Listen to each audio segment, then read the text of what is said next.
Pagi itu udara masih tersisa dingin lembut ketika Rinto membuka penutup gerobaknya. Gerobak kayu tua yang sudah dipoles ulang dengan cat setengah pudar itu seperti sahabat lama, menyimpan 1000 cerita, bekas tumpahan minyak, dan tanda-tanda jahitan yang dulu dibuat sendiri oleh tangan Rinto di atas kompor kecil. Wajan berbunyi, pelan suara yang baginya lebih manis daripada lagu apapun. Ia menyiapkan adonan tepung, bawang putih yang diulek kasar, dan sambal rahasia yang diwariskan ibunya. Sambal yang membuat orang kembali lagi. Rinto hanya lulusan SMP. Ia tahu betul alasan ia berhenti sekolah. Keluarga yang pas-pasan, kebutuhan yang harus segera dipenuhi. Adik yang harus diberi uang jajan, semua itu menuntutnya memilih jalan cepat untuk mencari nafkah. Banyak orang bilang sekolah itu penting, dan Rinto pun percaya. Namun ketika sekolah harus berhadapan dengan kenyataan lapar, pilihan itu menjadi berat. Ia memilih bekerja, bukannya tidak ingin, tapi hidup memaksa. Jadi Rinto berjualan ayam geprek dari pagi sampai malam di depan Alfamart yang ramai tempat orang berlalu lalang. Pegawai toko yang sibuk, dan pelanggan yang kadang baik, kadang acuh. Meski sederhana, Rinto punya prinsip: kerja, jujur, senyum tulus, dan jangan pernah merendahkan orang lain. Senyum itu jadi wajah dagangannya. Banyak pelanggan datang, bukan hanya karena ayamnya yang enak, tepungnya renyah, sambalnya nendang, tetapi karena Rinto memberi perhatian yang hangat, obrolan ringan, dan rasa aman, seperti makan di rumah sendiri. Suatu siang yang cerah, ketika Alfamart ramai oleh orang-orang pulang kerja dan anak sekolah, datanglah seorang perempuan muda yang berpakaian rapi. Rambutnya disisir rapi, makeup tipis, menonjolkan kesan percaya diri. Langkahnya cepat, mata melirik sana-sini, seperti tak sabar. Ia berhenti di depan gerobak Rinto, menatap menu seadanya yang tertulis di papan kecil. "Oh, ayam geprek," gumamnya. Nada suaranya datar, seperti sedang memeriksa barang yang tak terlalu penting. Rinto menyambut dengan senyum yang sudah menjadi kebiasaan. "Silakan, Mbak. Mau level pedas berapa?" Perempuan itu menatap Rinto dari atas ke bawah, seolah menimbang mana yang pantas. Ada nada sinis yang tak disembunyikannya. "SMA-nya mana?" tanyanya. Tiba-tiba, suaranya disertai tawa kecil yang menusuk. Rinto terkejut, sebentar, bukan karena pertanyaan itu sendiri, melainkan karena cara perempuan itu mengatakannya. Mengejek, merendahkan. Banyak orang yang menanyakan latar belakangnya, tapi selama ini mereka tak pernah menanyakannya dengan nada seperti itu. Rasa pahit mengendap di tenggorokannya. Ia bisa saja menjawab dengan kasar, menjelaskan segala hal, mengatakan bahwa hidup tidak selalu memberi kesempatan yang sama. Ia bisa saja membalas hinaan itu dengan setumpuk kata pedas. Namun Rinto memilih tersenyum. Bukan senyum pura-pura yang kosong, tapi senyum lemah lembut yang berasal dari sesuatu yang lebih dalam dari kebiasaan hidupnya, yang menolak permusuhan. "Saya lulusan SMP, Mbak, tapi saya bekerja supaya keluarga bisa makan. Mau 1 porsi sambal 1 atau 2, Mbak?" jawabnya. Suaranya tetap lembut. Perempuan itu mengangkat alis, setengah heran, setengah jijik. SMP saja? Ya ampun, ya, jadi penjual ayam geprek di depan Alfamart? Kasian banget, katanya. Tertawa kecil di depan beberapa orang yang sedang lewat. Ia menatap Rinto seperti sedang memandang barang murah. "Jangan sok-sokan senyum ya. Dunia itu butuh yang lebih dari senyum saja." Beberapa orang yang mendengar mulai menoleh. Ada yang tersenyum canggung, ada yang membiarkan saja. Rinto merasakan pandangan yang berat, seperti hujan kecil yang menempel pada bahunya. Dalam hati, ia terluka bukan hanya karena kata-kata itu, tetapi karena hinaan itu datang di depan umum, di hadapan anaknya yang kadang ikut membantunya, di depan tetangga yang sudah lama mengenal keluarganya. Tapi ia tetap melayani dengan tangan yang terampil, Rinto menggoreng ayam, menyerokkan sambal dengan takaran pas, menaruh nasi hangat di wadah styrofoam. "Ini pesananmu, Mbak."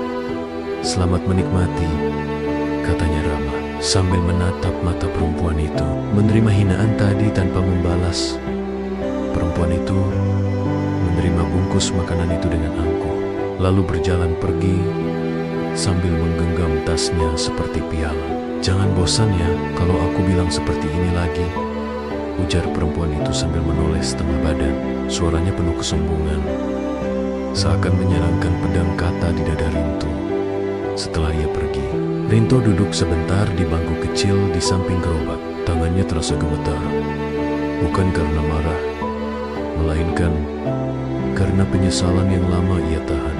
Namun, ia tidak meratap. Ia sedang belajar sesuatu yang lebih berat daripada kehilangan muka. Ia sedang memelihara harga diri yang bukan diukur dari selembar ijazah, melainkan dari seberapa besar ia bisa bertahan dan berbuat baik saat dunia memperlakukannya dengan kasar. Rinto membayangkan ibunya yang dulu sering berkata, "Kerja yang baik membuat hati kita tenang, nak. Kalau kita berbuat baik, biarlah orang menilai, yang penting kita tahu siapa kita." Ibu Rinto sudah lama tiada, tetapi kata-katanya masih hidup. Rinto mengusap wajahnya, menata senyum lagi, lalu berdiri untuk melayani pelanggan berikutnya. Dalam beberapa bulan terakhir, gerobak Rinto mulai menarik perhatian. Orang-orang yang lewat mulai berbicara tentang rasa sambalnya, tentang kehangatan pelayanan, tentang ketulusan senyumnya. Ada juga pelanggan tetap yang datang setiap minggu, membawa teman, lalu teman membawa temannya. Kerja kerasnya pelen-pelen, berbuah bukan uang besar dalam semalam, tapi kepercayaan sedikit demi sedikit. Rinto memendam rahasia kecil. Di balik gerobak sederhana itu, ia menyimpan mimpi besar. Setiap keuntungan sedikit ia sisihkan untuk menabung, bukan hanya untuk dirinya, tapi untuk membuka satu gerai kecil lagi di pasar dekat stasiun, lalu satu lagi di ujung kota. Ia punya rencana, bukan rencana besar yang diumbar ke orang lain, tapi rencana yang disusun pelan, rapi, seperti resep sambalnya. Rinto tidak ingin memamerkan mimpinya. Ia percaya pekerjaan nyata berbicara lewat hasil. Sore menjelang malam, ketika lampu-lampu Alfamart mulai redup, Rinto menutup gerobak. Ia menghitung uang hari itu, tersenyum melihat sedikit peningkatan, dan menuliskan jumlahnya di buku kecil. Di halaman terakhir buku itu tertulis, "Tabungan untuk masa depan, satu porsi sambal." Satu langkah lagi, ia pulang menembus senja. Langkahnya lambat, tetapi hatinya tidak berat. Meski hari itu dicaci seorang perempuan yang sombong, Rinto tahu ia telah memilih sesuatu yang lebih berharga. Martabat yang tegak karena kerja jujur, dan keberanian untuk tersenyum meski dilukai. Di rumah kontrakan kecilnya, anak-anak tetangga berkumpul untuk belajar bersama di meja dapurnya. Rinto membantu mereka mengerjakan PR, mengoreksi tulisan kecil, dan terkadang bercerita tentang usaha dan kerja keras. Ia percaya pendidikan bukan hanya di sekolah, ia ada di kehidupan sehari-hari, di contoh yang diberikan. Malam itu, sebelum tidur, Rinto melihat foto ibunya di dinding. Senyum ibunya selalu menenangkan. Ia berbisik, "Ibu, aku akan tunjukkan pada dunia bukan dengan kata-kata sombong, tapi dengan hasil." 4 bulan sudah berlalu sejak hari ketika Rinto dihina oleh perempuan di depan gerobaknya. Musim hujan mulai datang. Setiap sore, angin membawa bau tanah basah dan gemericik air dari atap seng. Namun, tak ada yang bisa menghentikan Rinto berjualan. Ia tetap membuka gerobak, tetap menyalakan kompor, dan tetap tersenyum kepada siapapun yang datang. Berkat kerja keras dan rasa sabarnya, ayam geprek buatan Rinto mulai dikenal orang. Semuanya berawal dari pelanggan muda yang iseng merekam video Rinto saat memasak sambil bercanda ramah dengan pembeli. Video itu diunggah ke media sosial, dan dalam beberapa hari, ditonton ribuan orang. Wah, penjual ayam geprek di depan Alfamart ini humble banget. Begitu caption yang ditulis oleh si perekam video. Komentar demi komentar bermunculan. Kayaknya sambalnya enak banget, besok harus cobain ke sana.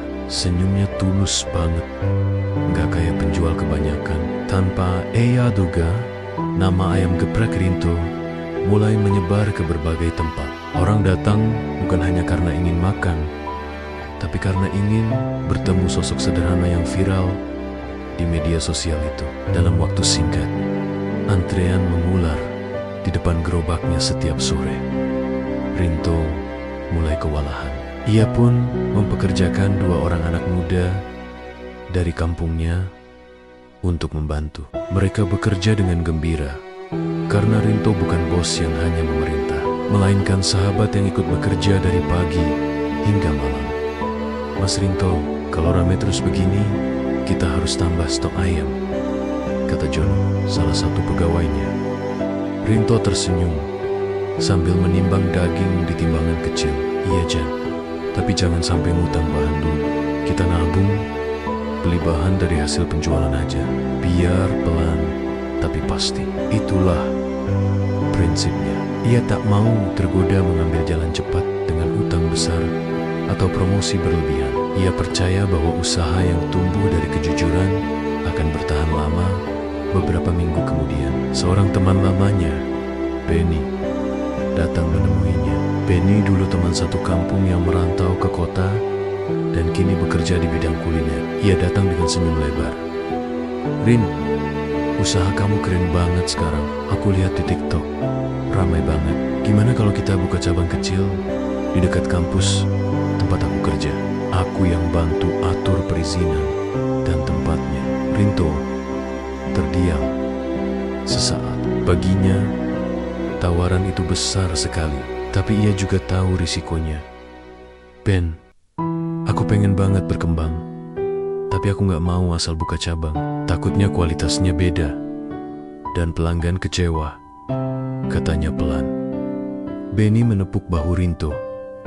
Tenang, aku bantu ngawasin. Kamu yang urus resep dan pelatihan karyawan. Aku tangani administrasinya. Kita bagi hasil adil. Gimana? Rinto berpikir panjang, lalu mengangguk pelan. Baik, tapi satu syarat. Semua yang kerja harus jujur dan kerja dari hati. Aku gak mau jual rasa tanpa kehangatan. Begitulah, ayam geprek Rinto resmi membuka cabang pertama di dekat kampus. Siapa sangka, dalam 2 bulan, cabang itu justru lebih ramai dari yang di depan Alfamart. Mahasiswa suka nongkrong di sana sambil memotret makanan dan mengunggahnya ke media sosial. Dari mulut ke mulut, nama ayam geprek Rinto makin terkenal.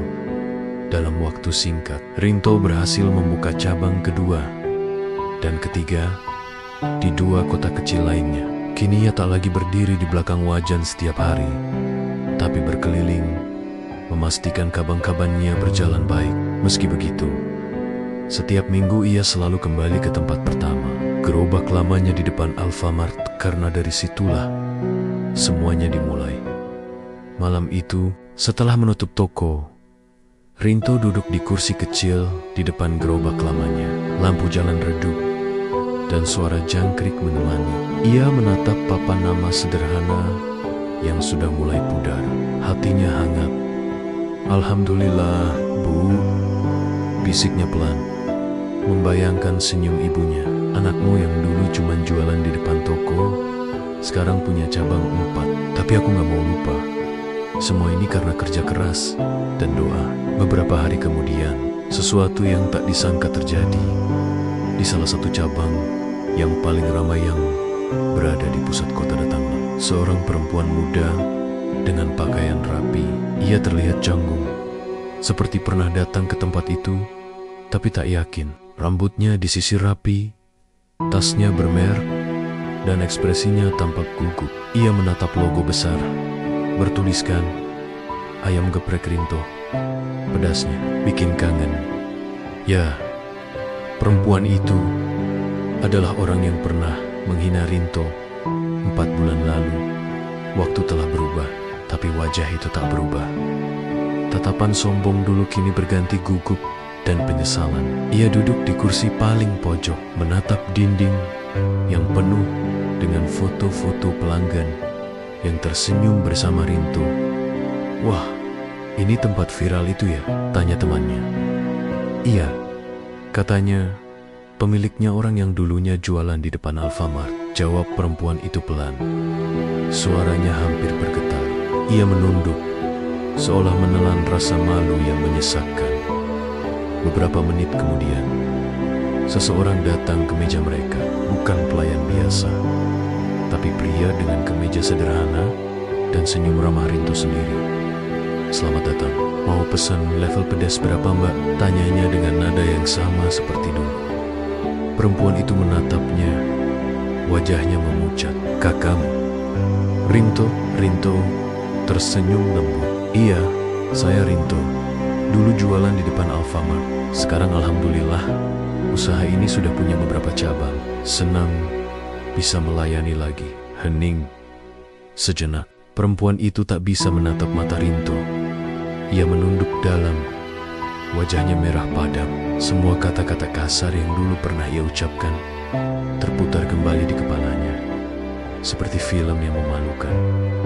"Maaf, aku dulu." Suaranya lirih, hampir tak terdengar.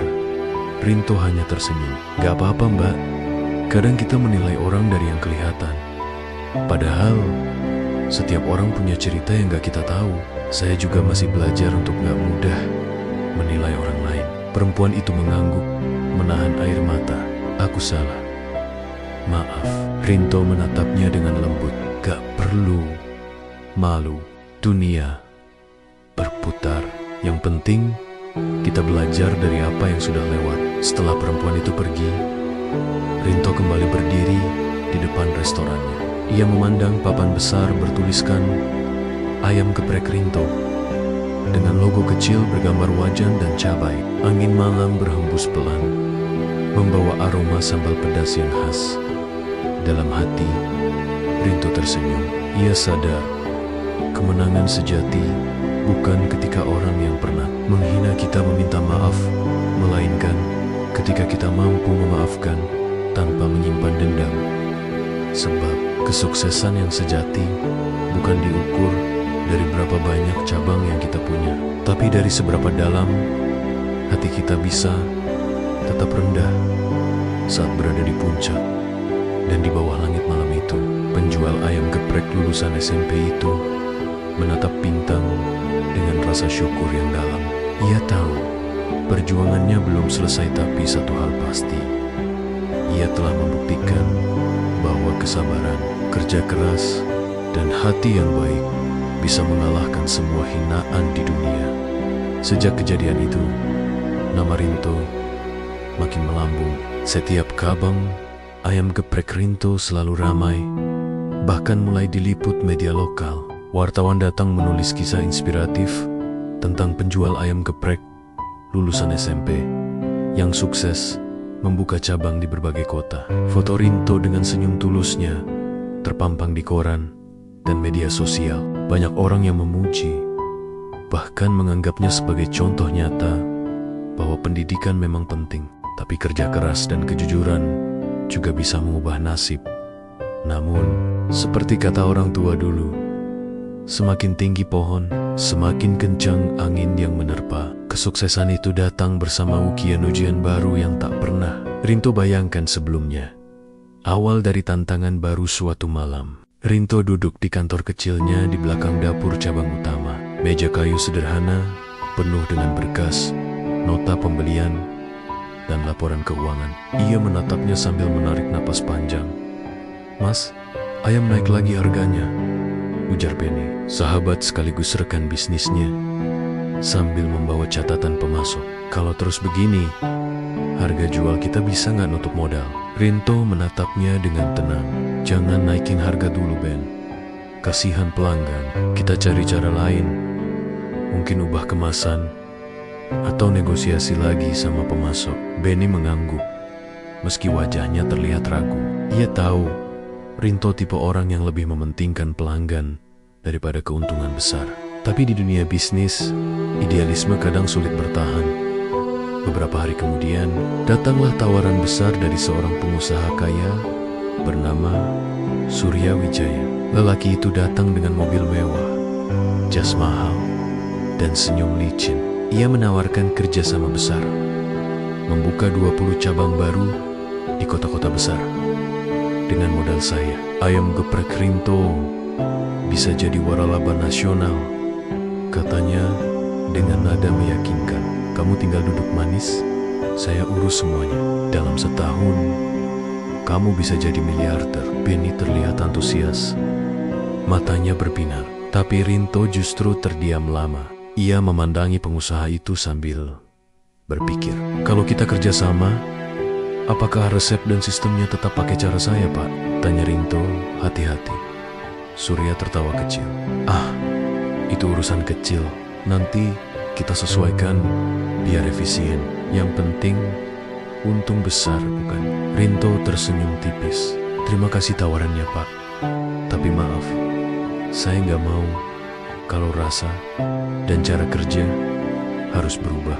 Usaha ini berdiri dari ketulusan, bukan dari haiteng-haitengan semata. Surya langsung tertawa sinis. Kamu pikir dengan idealismemu itu, kamu bisa besar?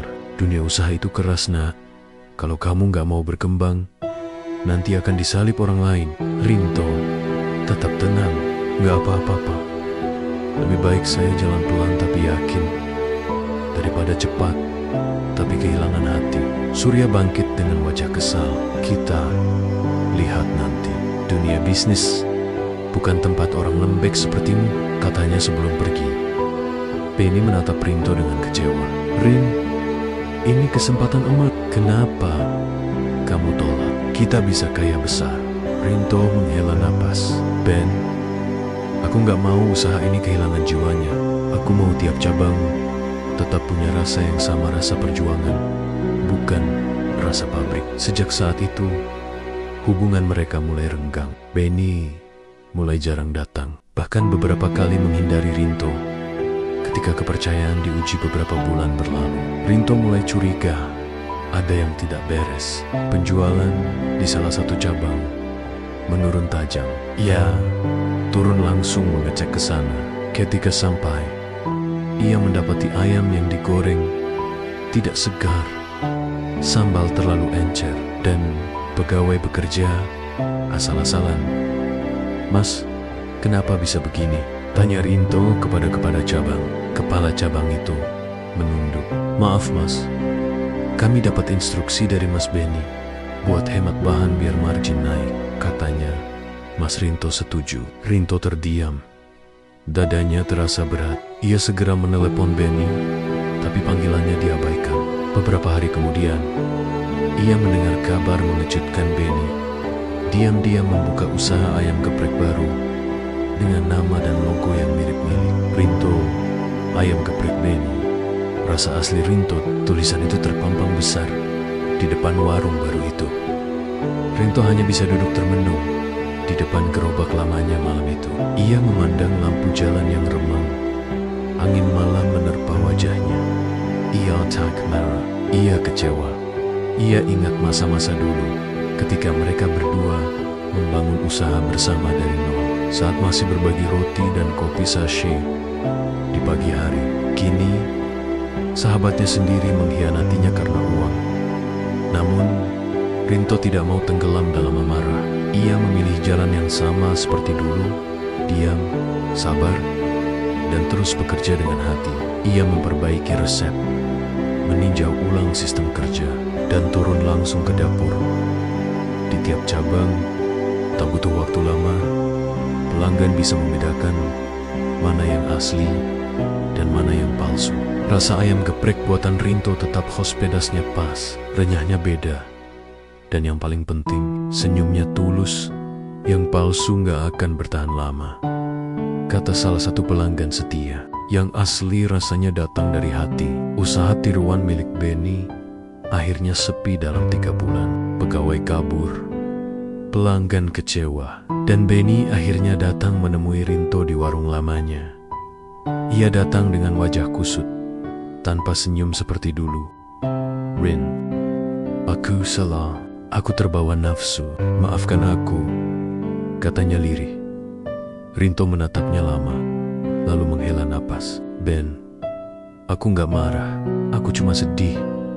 Kamu gak percaya. Tapi kalau kamu mau mulai lagi dari nol, aku siap bantu. Tapi kali ini bukan karena uang, tapi karena persaudaraan." Air mata Benny jatuh. Ia menggenggam tangan Rinto dengan erat. "Terima kasih, Rin. Kamu memang bukan cuma penjual ayam geprek. Kamu guru hidup." Pelajaran dari sebuah perjalanan waktu terus berjalan. Kini, ayam geprek Rinto sudah punya 7 cabang. Tapi meski usahanya besar, Rinto tetap turun ke dapur, tetap menyapa pelanggan, dan tetap memakai celemek lusuh yang dulu ia pakai di depan Alfamart.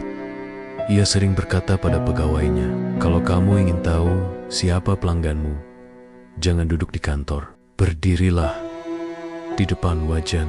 Pada suatu malam yang tenang, setelah semua toko tutup, Rinto duduk di kursi kecil di depan gerobak lamanya. Ia menatap langit malam penuh bintang, dan di sampingnya, Benny ikut duduk. "Mungkin dulu aku salah, Rin," ujar Benny pelan. "Aku kira kesuksesan cuma tentang uang." Rinto tersenyum. "Bukan, Ben. Kesuksesan itu tentang ketenangan, tentang rasa syukur ketika bisa tidur nyenyak tanpa takut kehilangan apapun." Benny mengangguk, matanya berkokeh-kokah. Rinto memandang gerobaknya yang kini sudah tidak beroperasi, tapi tetap ia rawat. "Gerobak ini yang ngajarin aku sabar, Ben. Dulu aku dihina, ditertawakan, tapi dari sinilah aku belajar kalau rendah hati itu bukan tanda kalah, tapi tanda kuat." Malam itu, angin bertiup lembut. Di kejauhan, terlihat papan besar bertuliskan "Ayam geprek Rinto, dari gerobak ke hati rakyat." Sebuah kalimat sederhana, tapi syarat makna.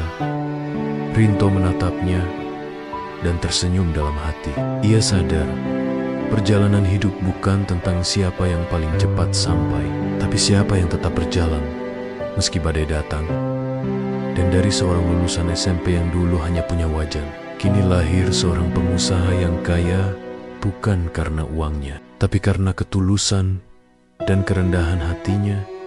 Itulah Rinto, penjual ayam geprek yang membuktikan bahwa kesabaran adalah bumbu paling penting dalam resep kehidupan. Pagi itu udara di kampung asal Rinto terasa sejuk dan damai. Setelah bertahan-tahan merantau, kini ia kembali ke tempat di mana dulu ia menatap masa depan dengan rasa cemas dan penuh keraguan. Kampung itu tidak banyak berubah. Sawah masih hijau, suara ayam berkokok masih sama, dan jalan tanah kecil itu masih berdebu ketika kendaraan lewat. Namun, satu hal yang berbeda. Rinto kini pulang sebagai orang yang telah berhasil. Bukan hanya berhasil secara materi, tapi berhasil menepati janji pada dirinya sendiri, bahwa ia akan kembali ke kampung bukan untuk pamer, tapi untuk memberi arti. Pulang yang penuh kenangan ketika mobil pick-up milik cabang usahanya berhenti di depan rumah tua peninggalan ibunya. Rinto terdiam lama. Dinding rumah itu sudah mulai kusam, tapi setiap bagian menyimpan kenangan. Disinilah dulu ibunya sering duduk sambil mengupas bawang, menyiapkan bumbu ayam goreng untuk dijual ke tetangga.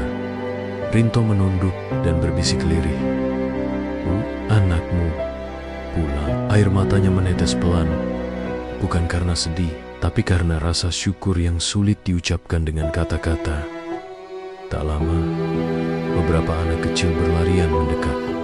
"Om Rinto ya, yang jual ayam geprek di TV itu?" tanya salah satu anak dengan mata berbinar. Rinto tertawa kecil.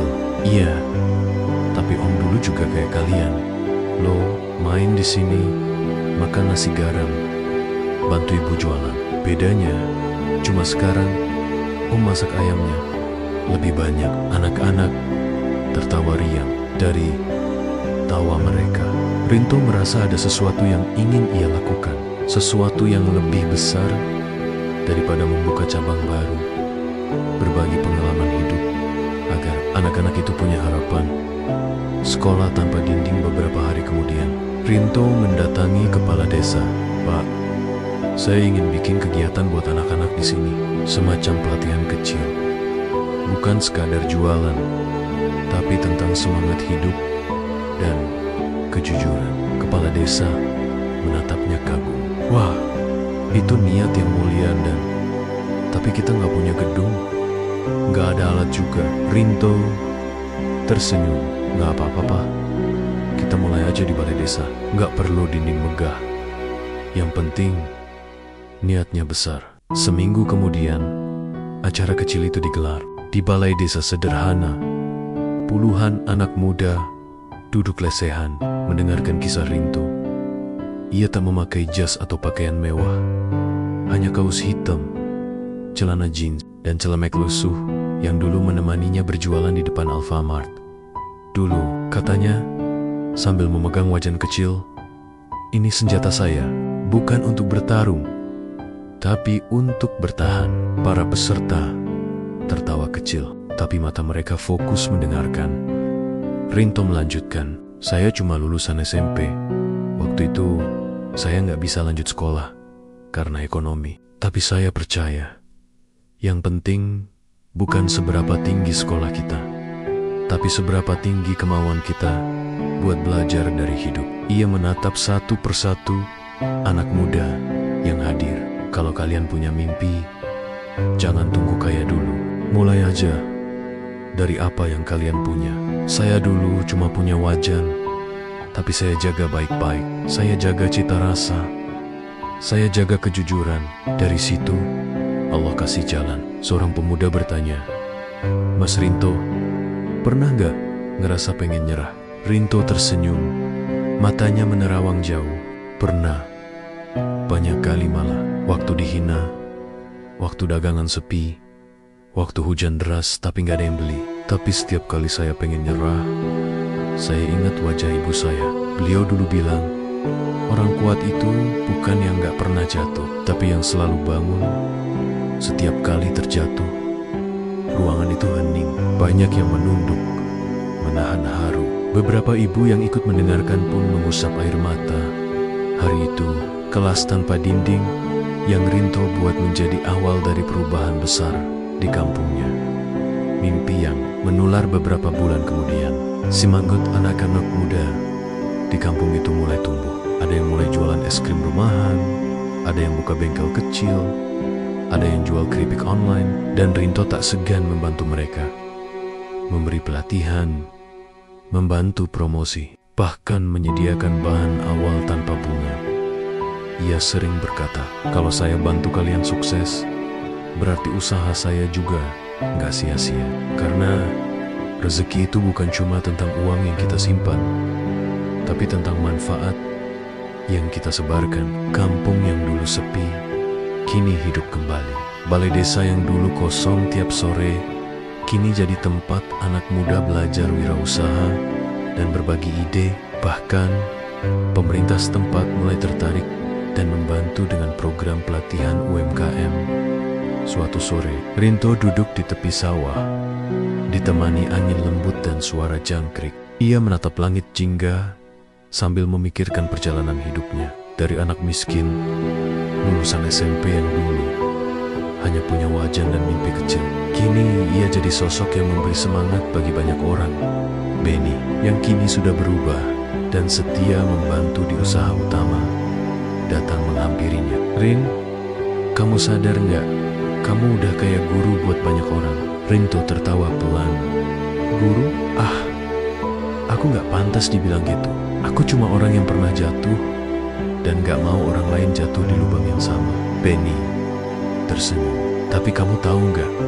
Yang kamu ajarin itu bukan cuma jualan. Kamu ngajarin arti hidup, Rin.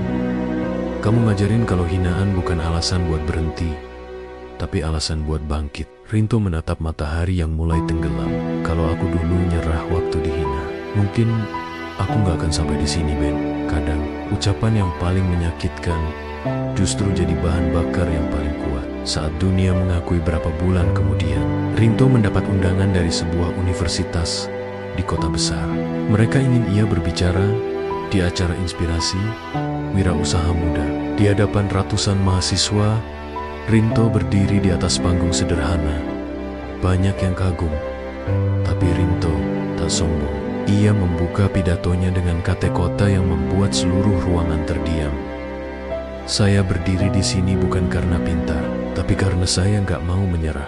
Dulu saya cuma punya satu pelanggan dan satu tekad, tetap jujur meski dunia nggak adil. Ia menceritakan semua dari gerobak tua di depan Alfamart, hinaan dari seorang pelanggan, sampai akhirnya memiliki cabang dan kembali ke kampung.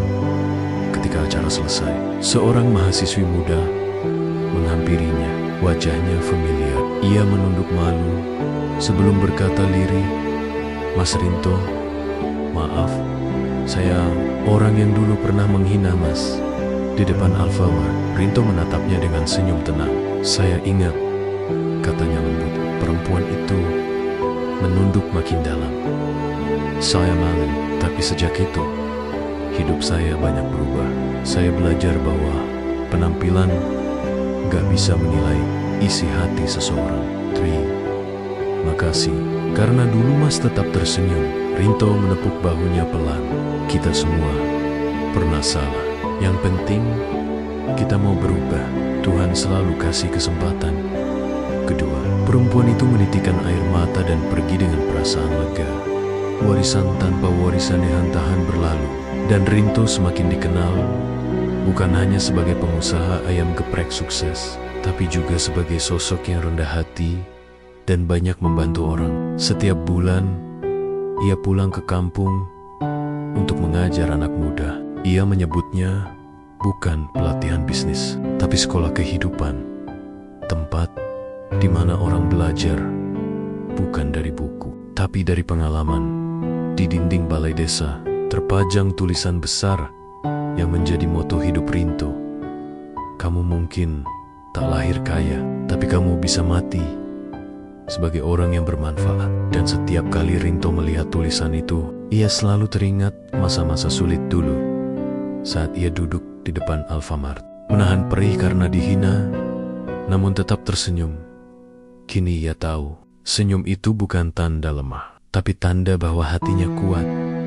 Senyum itulah yang membawanya dari gerobak tua menuju kehidupan yang penuh makna. Senyum yang mengubah takdirnya dan menginspirasi banyak orang untuk percaya bahwa nasib buruk hanya sementara, tapi kebaikan dan kerja keras abadi. Waktu berjalan cepat.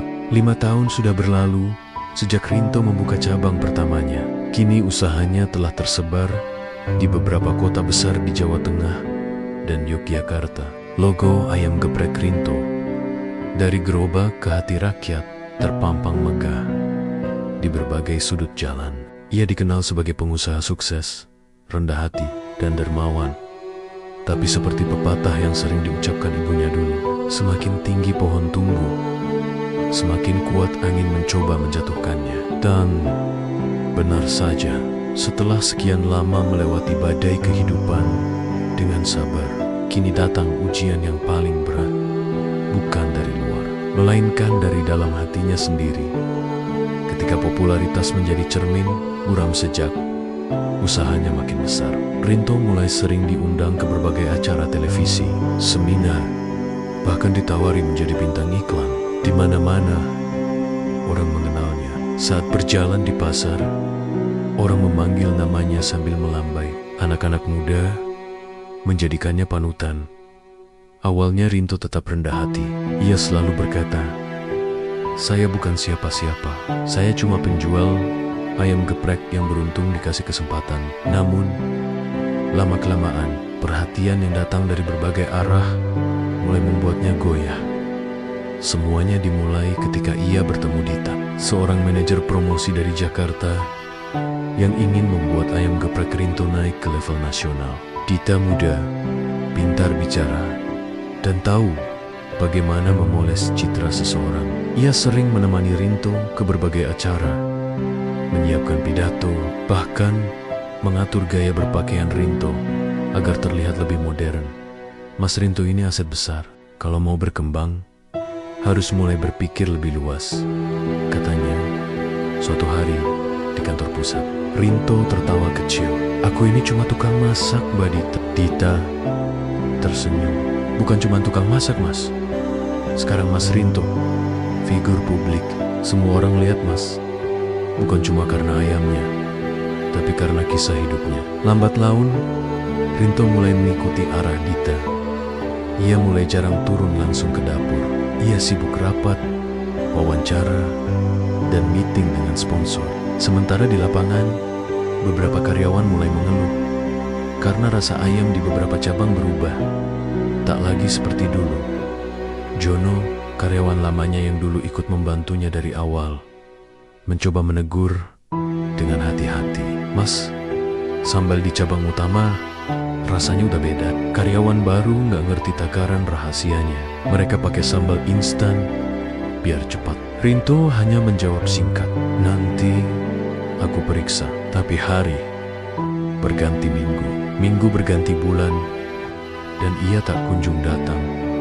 Perlahan, suara pelanggan mulai berkurang. Komentar di media sosial pun berubah. Rasanya gak kayak dulu. Ayamnya enak, tapi udah kehilangan jiwa. Dita meyakinkannya, itu biasa Mas. Fokus aja ke ekspansi. Kita buka cabang baru di Jakarta. Nanti semuanya balik lagi. Namun, di dalam hati kecilnya, Rinto merasa ada yang hilang. Sesuatu yang tak bisa digantikan oleh uang, kamera, atau popularitas. Ketika langit menegur suatu sore di bulan Ramadan, Rinto berencana menghadiri buka puasa bersama di hotel mewah di Semarang. Acara yang disponsori oleh beberapa investor. Namun di tengah jalan, mobilnya mogok di daerah pinggiran kota. Ia turun dan berjalan ke arah warung kecil untuk menunggu bantuan. Warung itu tampak sederhana, hanya meja kayu, lampu redup, dan aroma sambal yang mengingatkannya pada masa-masa dulu. Di sana, seorang wanita tua sedang menggoreng ayam dengan tangan gemetar. "Numpang duduk, Bu?" tanya Rinto sopan. Wanita itu tersenyum. "Duduk, Nak. Mau pesan ayam geprek?" Rinto mengangguk. "Iya, Bu. Satu aja." Saat wanita itu mulai mengulek sambal, Rinto memperhatikan gerakannya. Begitu sabar, penuh hati. Ia mencium aroma yang sangat familiar, aroma yang sama seperti saat ia pertama kali berjualan dulu. Ketika makanan disajikan, ia mencicipinya pelan. Pedasnya pas, rasa bawangnya segar, dan sentuhan garamnya pas di lidah. Rinto tertegun, matanya memanas. Ia menatap wanita itu dan berbisik, "Bu, sambalnya mirip sekali dengan sambal ibu saya dulu." Wanita itu tersenyum lembut. "Mungkin karena saya juga diajarin sama almarhumah ibu kamu." Rinto, "Ibu kenal saya?" Wanita itu mengangguk pelan. "Dulu saya tetangga ibumu. Saya sering bantu dia bikin sambal buat jualan. Kamu dulu kecil suka ngintip di dapur sambil nyomot ayam goreng. Ingat?" Air mata Rinto jatuh tanpa bisa ditahan. Ia tertunduk, menahan isak. Wanita itu menatapnya dengan kasih sayang. "Nak, ibu kamu dulu selalu bilang begini," katanya lirih. "Kalau kamu nanti sukses, jangan lupa satu hal. Jagalah rasa di makanan, rasa di hati, dan rasa dalam niatmu. Kalau kamu kehilangan rasa, kamu akan kehilangan segalanya." Kata-kata itu menusuk hati Rinto lebih dalam daripada pisau manapun. Ia terdiam lama, merasa seperti baru saja ditegur oleh langit melalui mulut seorang ibu tua.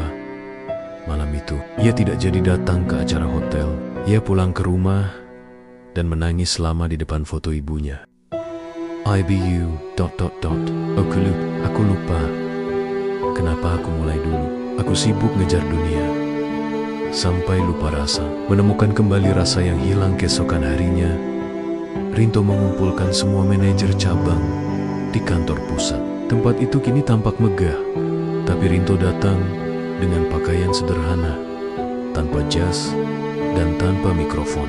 Ia berdiri di depan mereka, lalu berkata, "Kita akan mulai lagi dari awal." Semua orang terkejut. "Maksudnya, Mas?" tanya salah satu manajer. Rinto menatap mereka dengan mata yang lembut tapi tegas. "Kita buka usaha ini bukan buat kaya. Kita buka usaha ini buat memberi kebahagiaan lewat makanan. Tapi sekarang kita lupa rasa.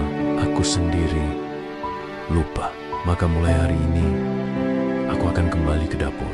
Aku akan turun langsung ke setiap cabang, ngajarin lagi dari awal, dan memastikan semua yang kita jual bukan cuma ayam, tapi ketulusan." Dita mencoba menahan. "Mas Rinto, kita bakal rugi besar kalau berhenti ekspansi sekarang." Rinto menggeleng pelan. Lebih baik rugi uang daripada rugi hati. Ia memutus kerjasama dengan perusahaan promosi itu, menolak kontrak iklan, dan memilih kembali ke gerobak pertamanya yang masih ia simpan di gudang belakang rumah. Dalam beberapa bulan berikutnya, kabar tentang Rinto yang turun ke dapur lagi mengobar luas. Banyak yang kagum, sebagian bahkan tak percaya. Tapi pelanggan lama mulai kembali. Rasa ayamnya kini benar-benar seperti dulu. Pedas, renyah, dan penuh cerita. Ujian terakhir, sakit yang menyadarkan suatu malam setelah menutup cabang di Semarang. Rinto tiba-tiba pingsan. Tubuhnya kelelahan karena terlalu sering bekerja tanpa istirahat. Ia dirawat di rumah sakit selama beberapa hari. Di ruang rawat yang sunyi, Benny datang menemaninya. "Rin, kamu harus istirahat. Kamu udah berbuat banyak. Jangan paksa diri terus," katanya sambil menatap sahabatnya dengan cemas. Rinto tersenyum lemah. "Aku gak takut mati, Ben. Aku cuma takut kalau belum sempat ngajarin lebih banyak orang buat jujur dalam bekerja." Benny menggenggam tangannya. "Kamu udah ngajarin banyak, Rin. Lihat semua orang di luar sana yang kamu ubah." Rinto menatap langit-langit ruangan dengan mata berkaca-kaca. "Kalau aku gak ada nanti, tolong jaga usaha ini. Tapi ingat, jangan biarkan orang lupa rasa." Beberapa hari kemudian, setelah kondisinya membaik, Rinto keluar dari rumah sakit dan langsung ke kampungnya. Ia berdiri di depan balai desa, melihat puluhan anak muda yang sedang belajar memasak, berdagang, dan berbagi ilmu. Ia tersenyum lega. "Inilah harta sebenarnya," gumamnya. Penutup. Warisan yang hidup 3 tahun kemudian, Rinto sudah jarang tampil di media. Ia memilih hidup sederhana di kampung, mengajar, membantu, dan hanya sesekali mengunjungi cabang-cabangnya. Usahanya tetap berjalan, bukan karena iklan, tapi karena kejujuran dan cita rasa yang tidak berubah bagi orang-orang di sekitarnya. Rinto bukan hanya penjual ayam geprek. Ia adalah guru kehidupan yang mengajarkan bahwa kesuksesan tanpa hati hanyalah kebisingan kosong. Di papan kecil di depan balai desa, tertulis kalimat yang selalu diingat semua orang. "Jangan kejar kemewahan sampai lupa rasa, karena rasa adalah nyawa dari setiap karya." Dan di malam yang sunyi, ketika angin berembus lembut melewati sawah dan lampu-lampu desa berkelap-kelip, Rinto duduk di depan rumahnya sambil tersenyum. Ia memandang langit, lalu berbisik pelan, "Terima kasih, Tuhan.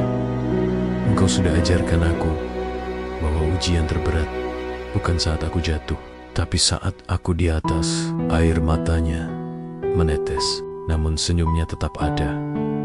Senyum yang dulu pernah ia berikan walau dihina. Senyum yang menuntunnya melewati badai kehidupan. Dan senyum yang kini menjadi warisan bagi generasi berikutnya.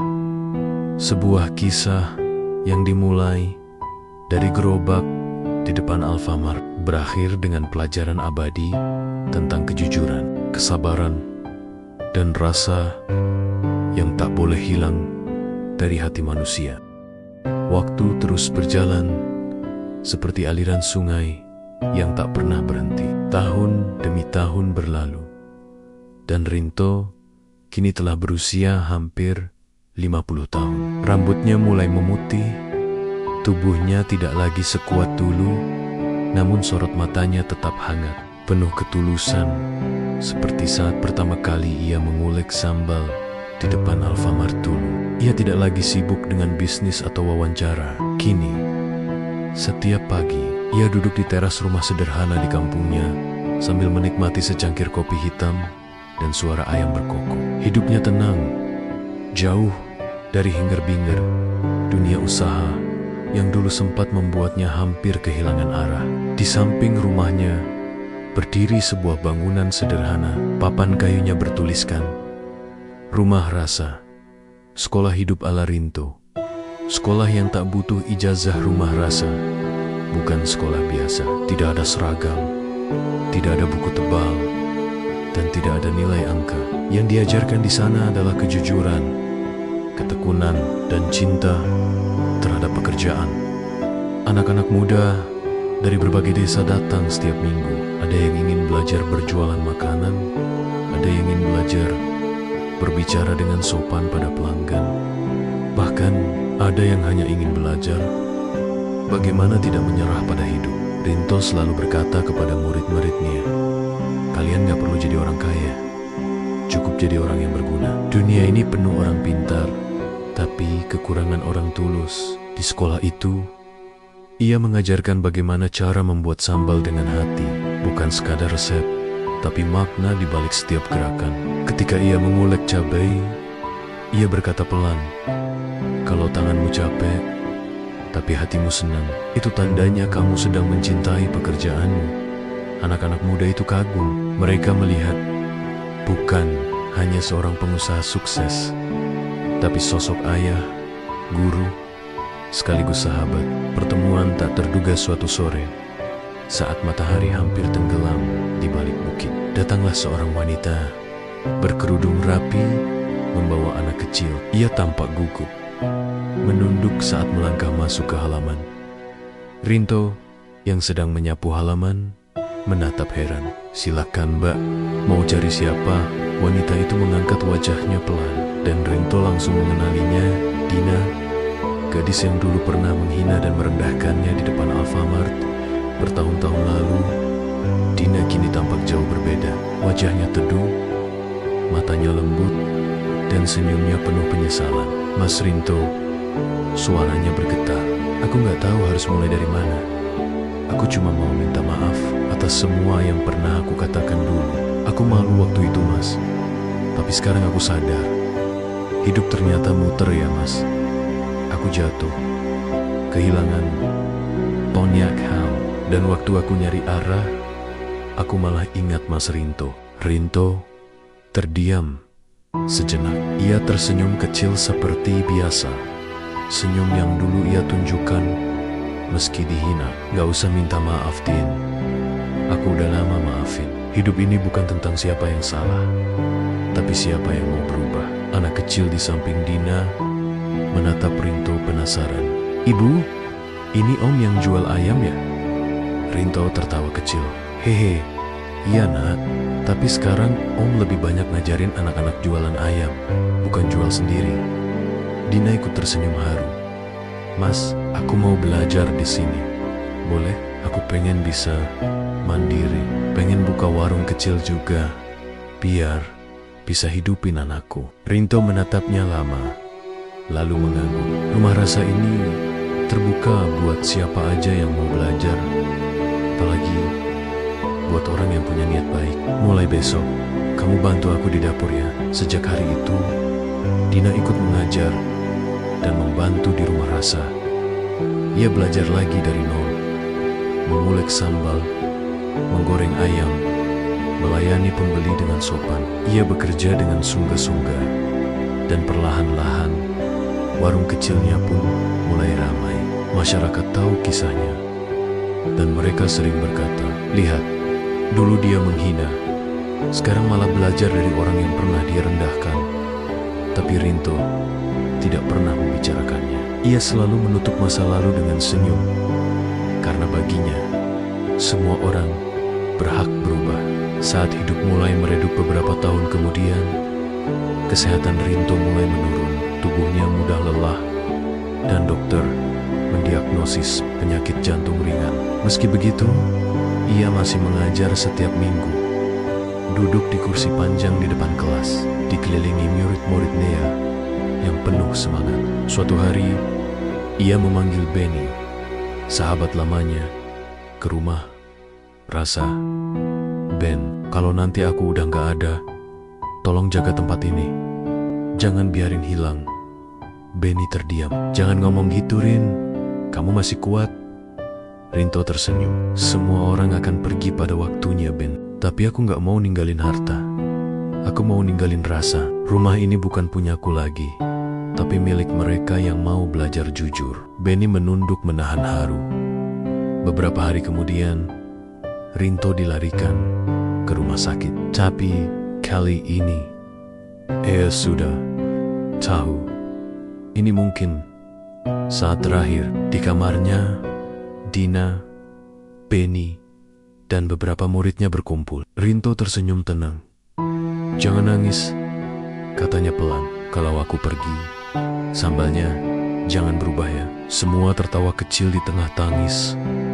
Rinto menatap ke jendela, melihat cahaya sore masuk ke dalam ruangan. Dengan suara yang hampir berbisik, ia berkata, hidup itu seperti menggoreng ayam.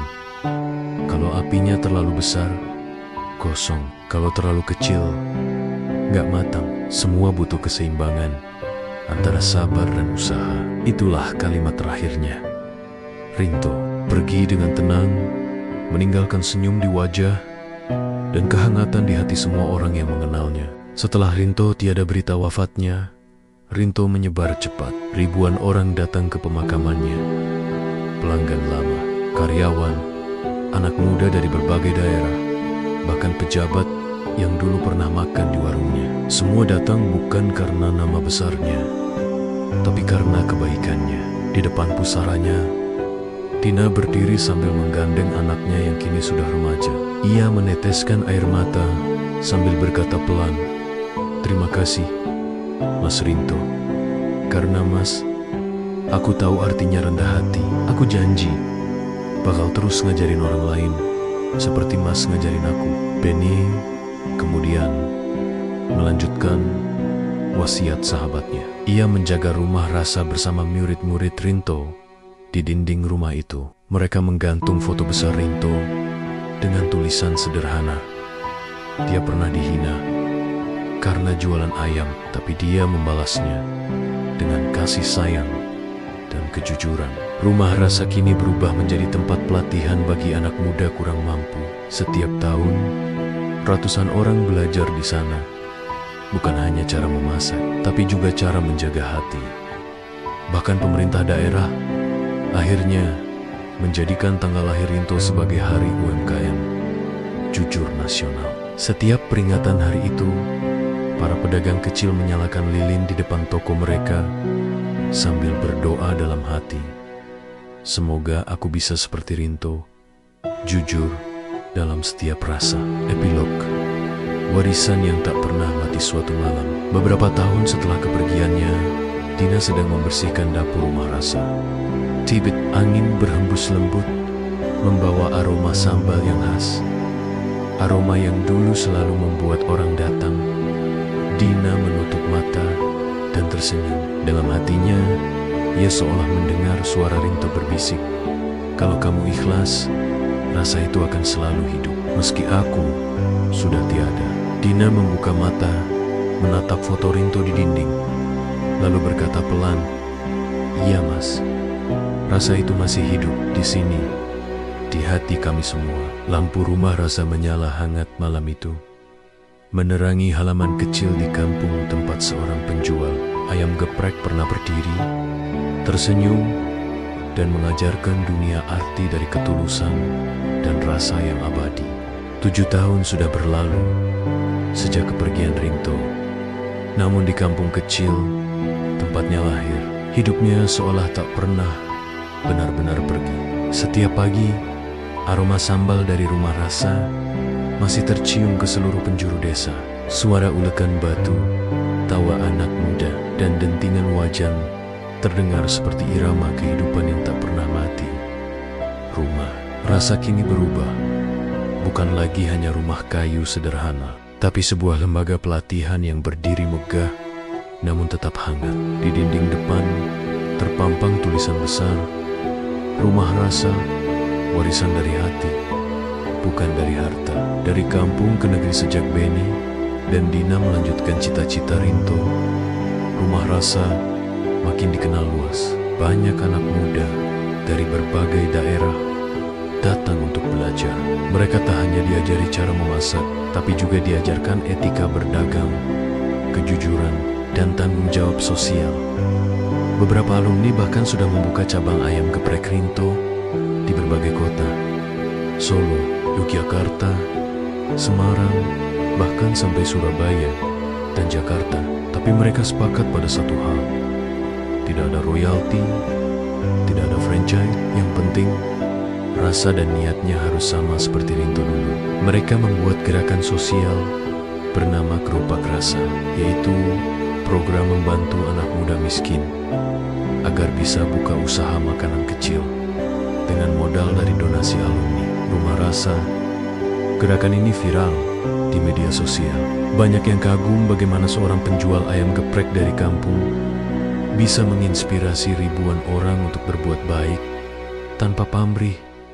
Salah satu media nasional bahkan menulis artikel berjudul "Rinto, lelaki yang mengubah rasa menjadi doa." Dina dan warisan jiwa Dina kini menjadi pemimpin Rumah Rasa.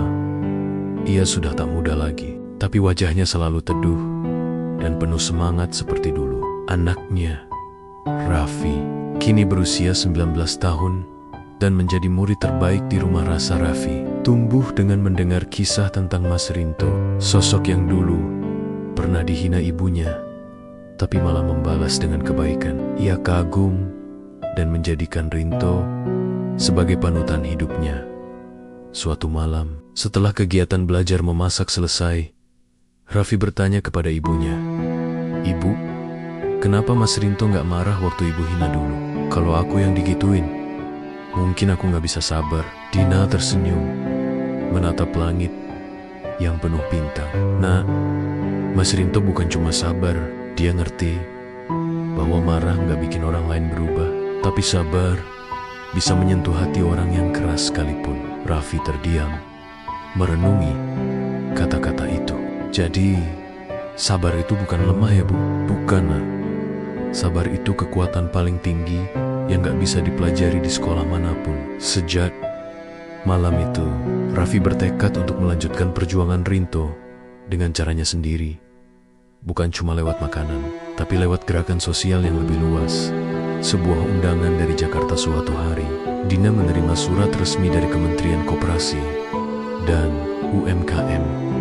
Dalam surat itu tertulis bahwa pemerintah akan memberikan penghargaan nasional kepada Rumah Rasa atas jasanya membangun ribuan pengusaha kecil di Indonesia.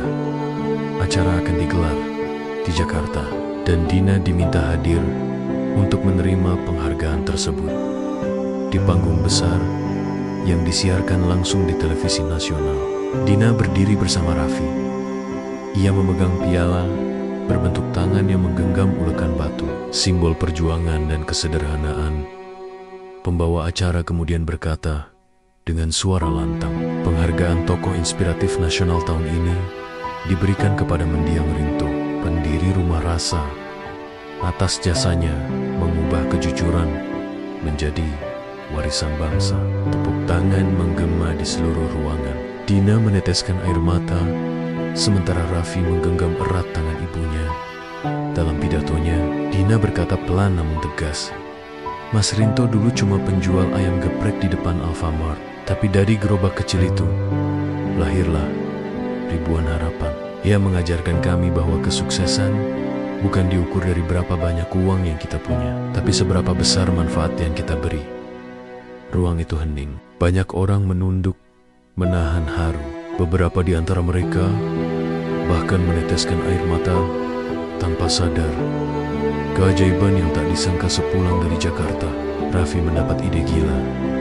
Ia ingin membuat dokumenter tentang kisah hidup Rinto dan perjalanan rumah rasa. Ia mewawancarai orang-orang tua di desa, sahabat lama Rinto, pelanggan pertama, hingga ibu tua yang dulu mengajarinya membuat sambal. Film dokumenter itu diberi judul Rasa, dan ketika dirilis di internet dalam waktu 1 minggu, video itu ditonton jutaan kali. Komentar dari masyarakat datang bertubi-tubi. Saya nangis nonton ini. Terima kasih, Mas Rinto. Andai semua pengusaha punya hati seperti dia, saya jadi termotivasi buat mulai usaha. Jujur dari nol. Tak lama kemudian, beberapa stasiun televisi dan lembaga pendidikan mulai menjadikan kisah Rinto sebagai bahan inspirasi di sekolah dan seminar. Bahkan di beberapa universitas, nama Rinto mulai masuk dalam buku pelajaran kewirausahaan dengan bab berjudul Bisnis Berbasis Kejujuran dan Empati. Ketika nama itu diabadikan beberapa bulan setelah dokumenter itu viral, pemerintah meresmikan sebuah taman edukasi di Semarang dengan nama Taman Rinto, inspirasi dari gerobak. Di tengah taman itu berdiri sebuah patung perunggu berbentuk sosok laki-laki sederhana sedang mengulek sambal sambil tersenyum. Di bawahnya tertulis, ia pernah berdiri di depan Alfamart, dihina tapi tak membenci. Ia pernah dijatuhkan tapi membalas dengan senyum. Kini senyum itu hidup di hati setiap orang yang percaya bahwa kejujuran adalah rasa yang tak akan pernah basi. Dina dan Raffi hadir dalam peresmian taman itu. Mereka berdua menunduk di depan patung sambil berdoa. Raffi berbisik, Mas Rinto, aku janji, aku bakal terus jaga rasa ini. Dan entah kenapa, angin sore yang berhembus di taman itu membawa aroma sambal pedas yang sangat familiar. Aroma yang dulu selalu ada setiap kali Rinto bekerja dengan hati. Dina menatap langit dengan mata berkaca-kaca. Ia tersenyum dan berbisik, Mas, dunia akhirnya tahu siapa kamu. Tapi bagi kami, kamu selalu lebih dari sekadar nama. Kamu guru, kamu cahaya, kamu rasa yang hidup selamanya. Kini, di setiap kabang ayam geprek Rinto yang tersebar di seluruh Indonesia, di balik dapur, tertulis satu kalimat sederhana yang menjadi pegangan semua karyawan. Masaklah dengan hati, layani dengan senyum, dan berilah dengan tulus. Dan setiap kali seseorang mengulek sambal, suara ulekan itu seolah menjadi doa. Doa dari seorang anak kampung lulusan SMP yang dulu berani bermimpi di depan Alfamart. Namanya mungkin sederhana, tapi kisahnya luar biasa. Rinto telah tiada, tapi rasa Rinto akan terus hidup di tangan para penerusnya, di hati setiap pelanggan, dan di setiap orang yang percaya bahwa kesuksesan bukan tentang seberapa tinggi kau berdiri, tapi seberapa rendah hatimu saat berdiri di atas. Aroma ayam geprek, senyum pelanggan, dan doa orang-orang yang pernah ia bantu menjadi saksi bahwa cinta dan kejujuran, jika dijaga dengan rasa, tak akan pernah mati. Dan di suatu tempat yang tak kasat mata, mungkin Rinto sedang tersenyum, melihat bahwa rasa yang ia tanam dari sebuah gerobak kecil kini tumbuh menjadi cinta yang abadi.